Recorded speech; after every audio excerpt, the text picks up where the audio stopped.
Bienvenue à la faculté d'architecture de l'Université de Liège qui accueille l'exposition Terra Fibra. Terra Fibra met en avant les architectures réalisées à partir de terre et de fibres végétales telles que le torchis, le pisé, l'adobe, ainsi que des fibres comme la paille, le bambou, le chanvre et le roseau. Deux matériaux et dérivés qui peuvent être utilisés comme éléments porteurs ou de parachèvement. Cette exposition vise à mettre en évidence le potentiel qu'il y a autour des matériaux comme la terre, la paille, le bambou et tout ce qu'il y a autour, et surtout aussi les différents types de compositions que l'on peut avoir autour de ces matériaux-là. À partir de maintenant, je vais essayer de me mettre derrière la caméra pour vous montrer les choses de près.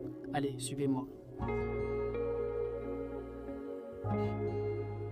Voici un premier type de mur. Il est réalisé avec des blocs de chanvre avec de la chaux comme liant.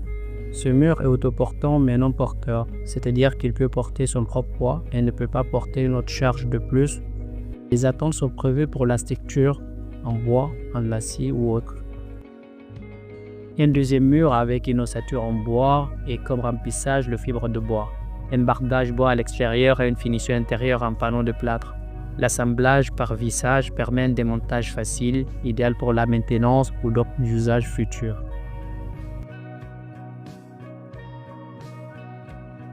Un troisième exemple, ossature en bois avec remplissage en paille.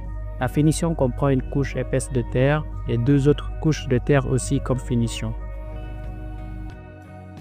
Ce complexe montre un ensemble penché mur-toit, tous en ossature bois avec remplissage en fibre. Ce système allège la structure tout en l'isolant.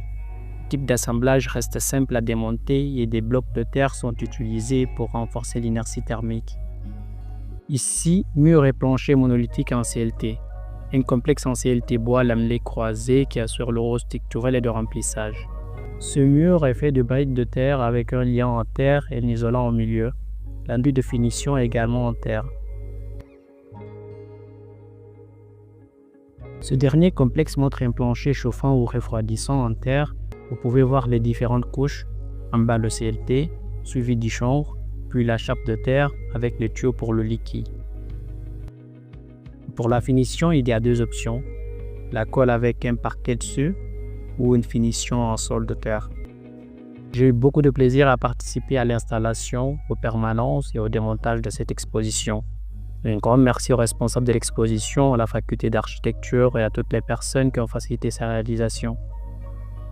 J'espère que vous aussi, en la regardant, en tirerez des idées pour explorer d'autres pistes dans vos projets. Si oui, n'hésitez pas à la partager avec d'autres personnes.